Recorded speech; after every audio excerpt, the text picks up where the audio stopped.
Hi everyone. My name's Chris Gordon. I've prepared this presentation for the Argo data management and BGC-Argo meeting next week, and just where we're not going to be able to present in person, and there's the opportunity to archive some longer talks. I thought I would record myself speaking over it. So I'm going to be talking about a Python package I've been developing for doing quality control on biogeochemical Argo data. Um, at the moment, we've just been focusing on oxygen data, so that's really what we're going for here. But I've titled it as general BGC since, as I'll talk about a little bit when I get to the sort of future work part, that is where we're heading with it. We'd like it to be complete for all biogeochemical Argo variables. So I'm just going to talk quickly about what is this package that we're developing. It's called bgcArgoDMQC. Just give some of the basic info where we're at development wise. I'm going to talk through 3 examples I've given and look at the package validation. This Python package is largely a Python adaptation of Sage, the MATLAB package developed by Tanya Maurer and Josh Plant. And so we want to be consistent with that. We know there's a lot of people using Sage for their development or for their quality control.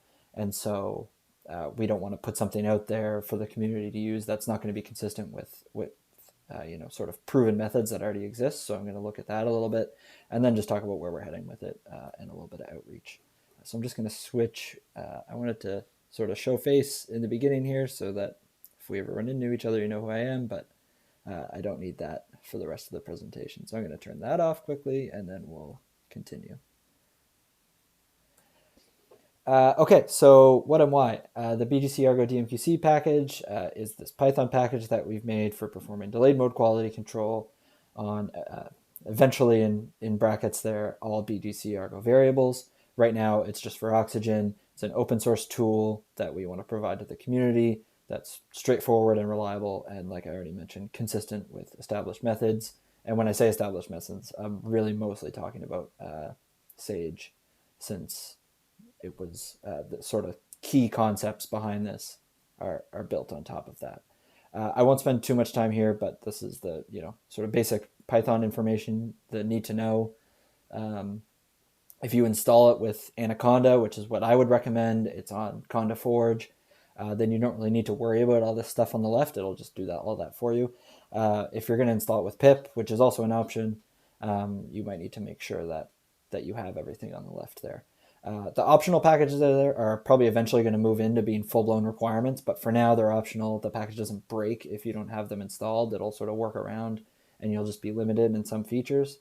But I figure I'll eventually port those over into full-blown requirements. Okay, so key features. Download your Argo data from the FTP sites, as well as NCEP and World Ocean Atlas data. Those are the sort of key reference data sets in terms of calculating oxygen gain.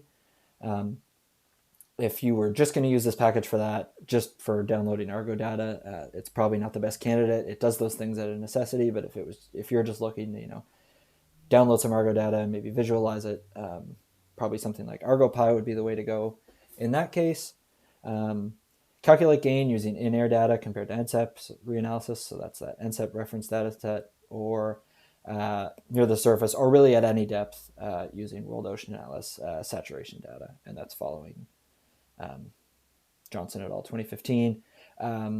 Moving beyond that, I'm also working on adding in calculating the gain using a carryover factor, as described in Bittig et al.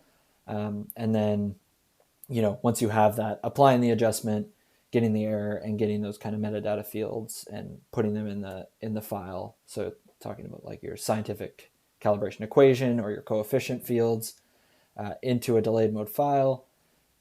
You can also compare Argo data to any independent data set that you might have. I'll show an example of that later on. And although I know that there's going to be a presentation on the time response correction in the Argo context, and I just to say that function is built in.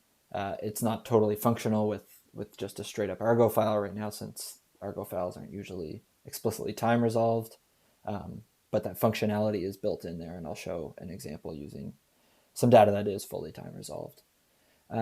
So just quickly run through what the workflow looks like if you were using this package, and this will become a little more clear when I show some examples, but I wanted to talk through this now because it also you'll see if you're someone that uses Sage, you'll see it like pretty closely mirrors something like that. So import the package. I usually choose to import it and call it just BGC because that's shorter form in terms of when I'm doing actual coding with it.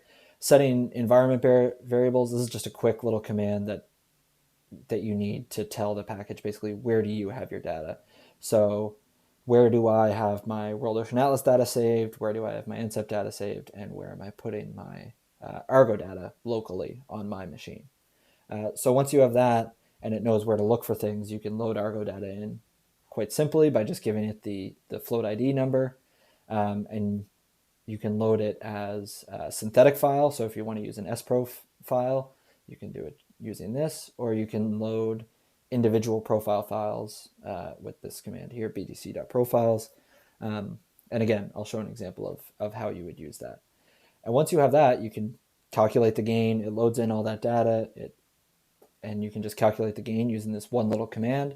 And what this single command is doing is it's loading your reference data set. I could have put, World Ocean Atlas here instead of NCEP in this command, and it would do that.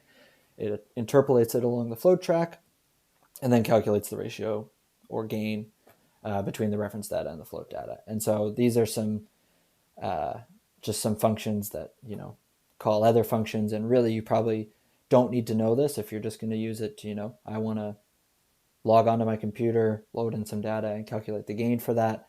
You don't need to get into the nuts and bolts, but it's doing this sort of, it goes in, it gets World Ocean Atlas data, loads it, interpolates it, and then compares it to your float data. From there, applying the gain, calculating error, and like I said, doing those metadata fields and actually outputting a DMQC file.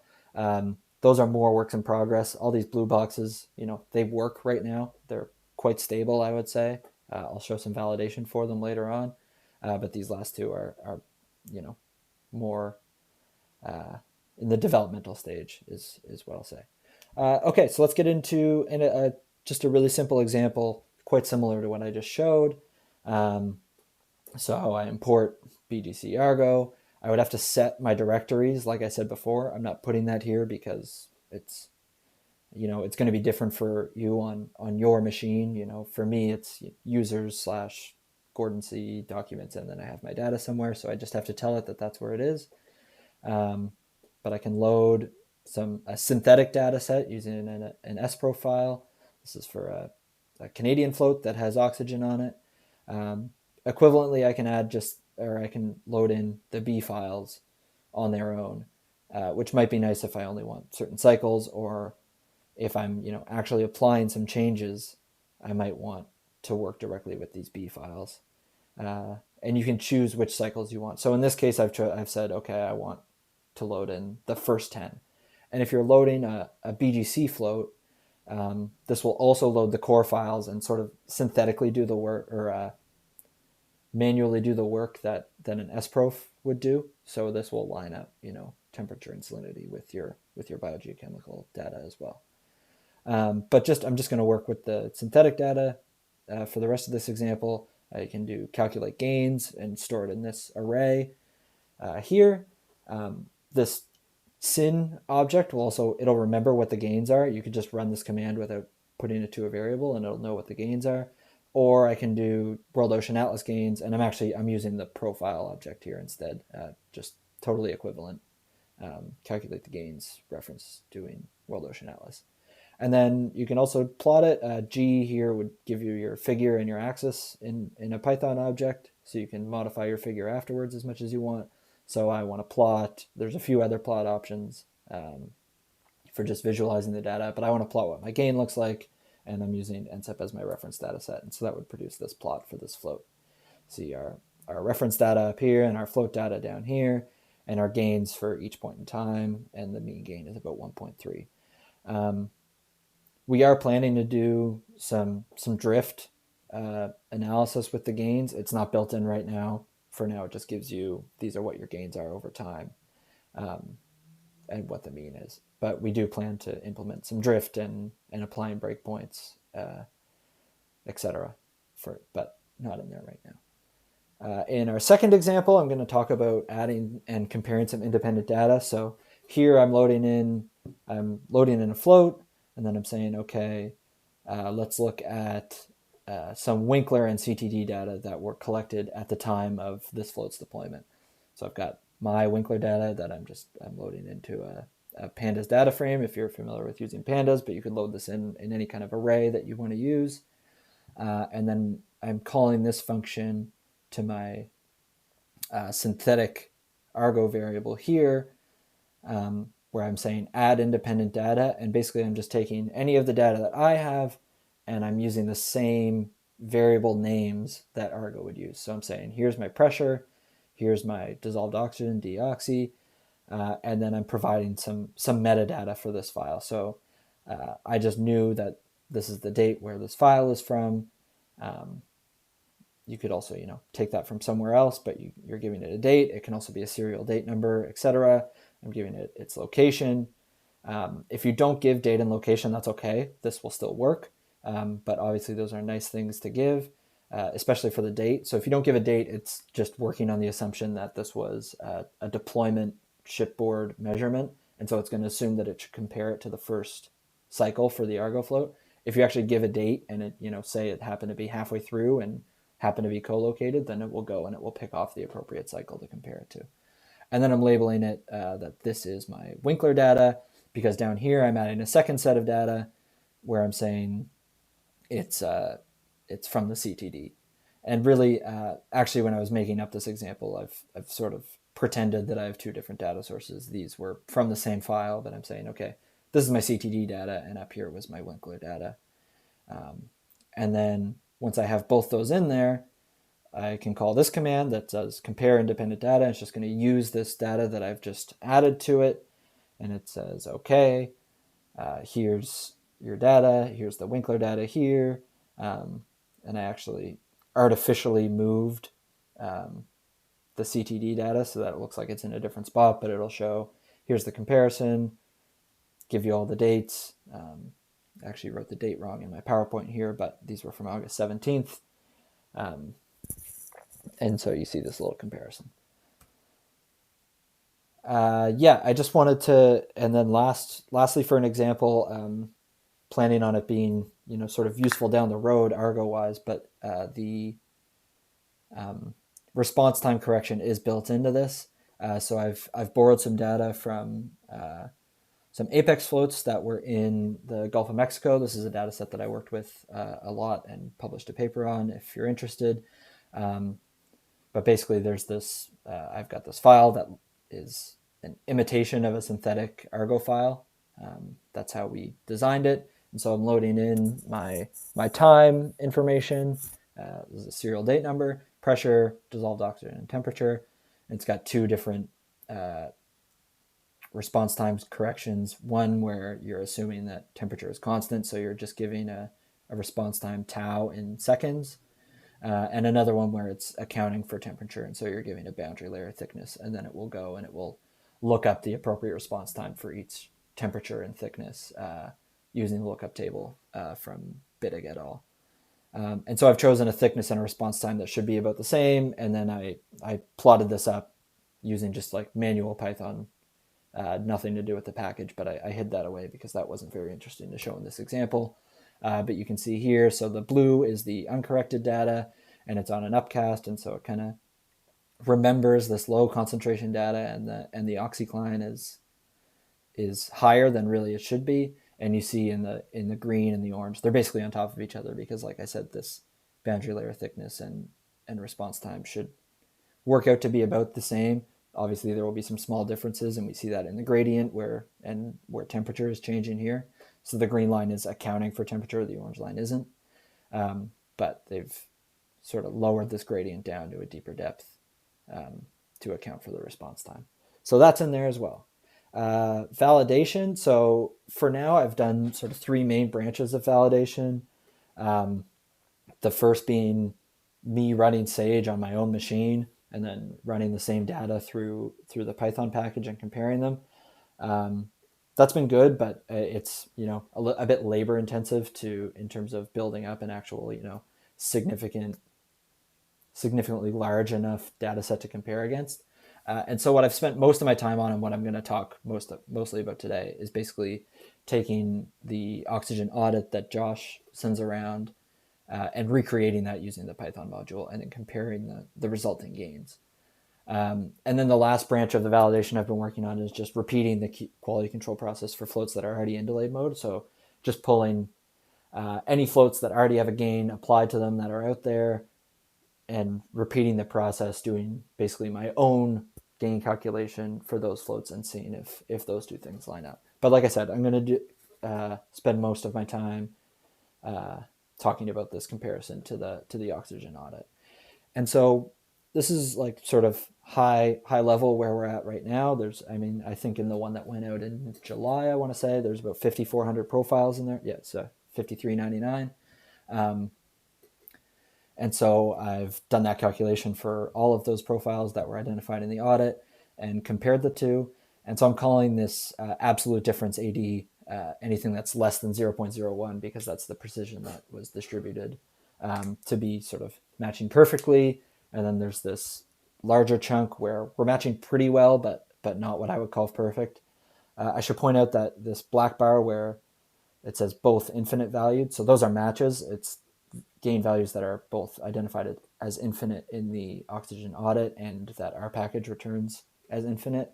And then there's about 800 profiles in this yellow red area where the absolute difference is quite significant and I would say not acceptable. As I close in on getting this to match almost perfectly, I would say my line for what's acceptable, 0.05 was a quite arbitrary line that I drew that I went, okay, well, it's pretty close. We will likely tighten that up a little bit. Mostly when I look, it tends to be that there's very small differences in how the reference data gets interpolated. That seems like where we're running into most of the issues right now. But work in progress, getting closer. There's a GitHub issue, which I'll talk a little bit more about later, but that has a whole sort of log of how this has gone so far and the improvements we've made. So just looking a little closer at this, it doesn't look like the Python package is over or underestimating gains relative to Sage. It just looks like there's some spread around zero.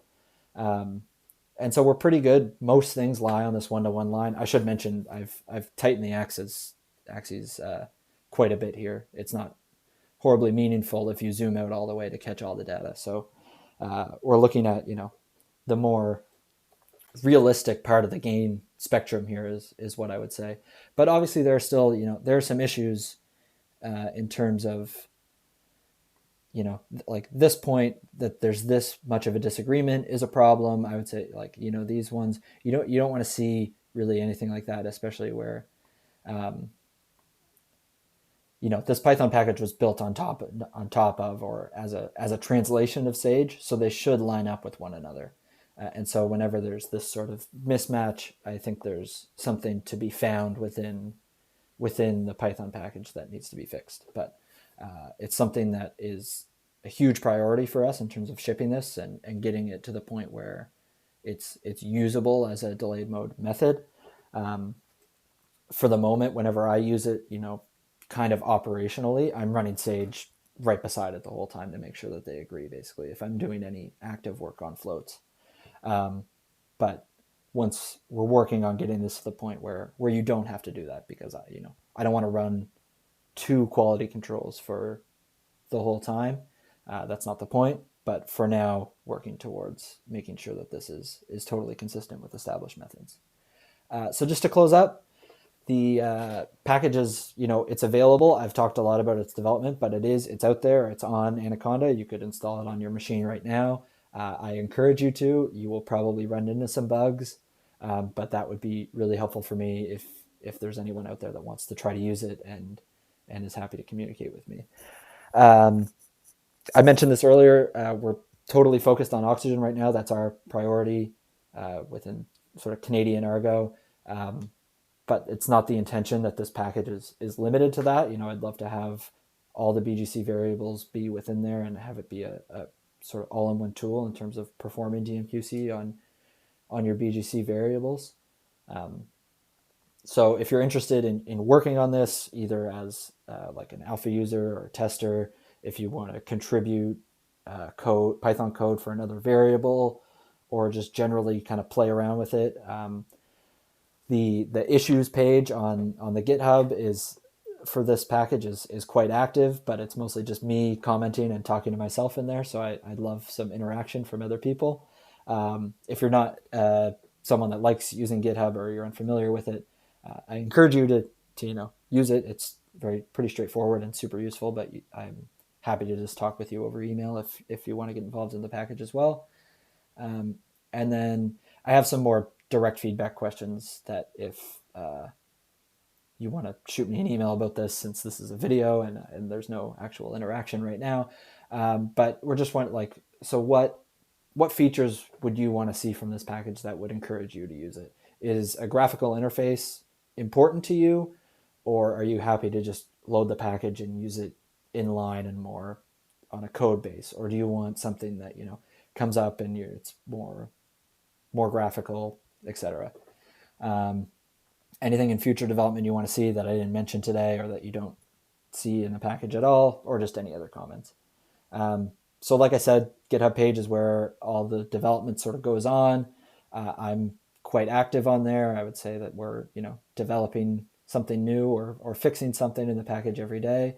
And I'd love for input from anyone that's looked or used the package in the issues section. We're building a documentation website as well. That's there, and you can also just try out the package without installing it or having to download any of the data or anything like that in this binder, which is basically a web-hosted Python. And so it has all the examples that I presented today is in there if you want to go try it out. Thank you so much.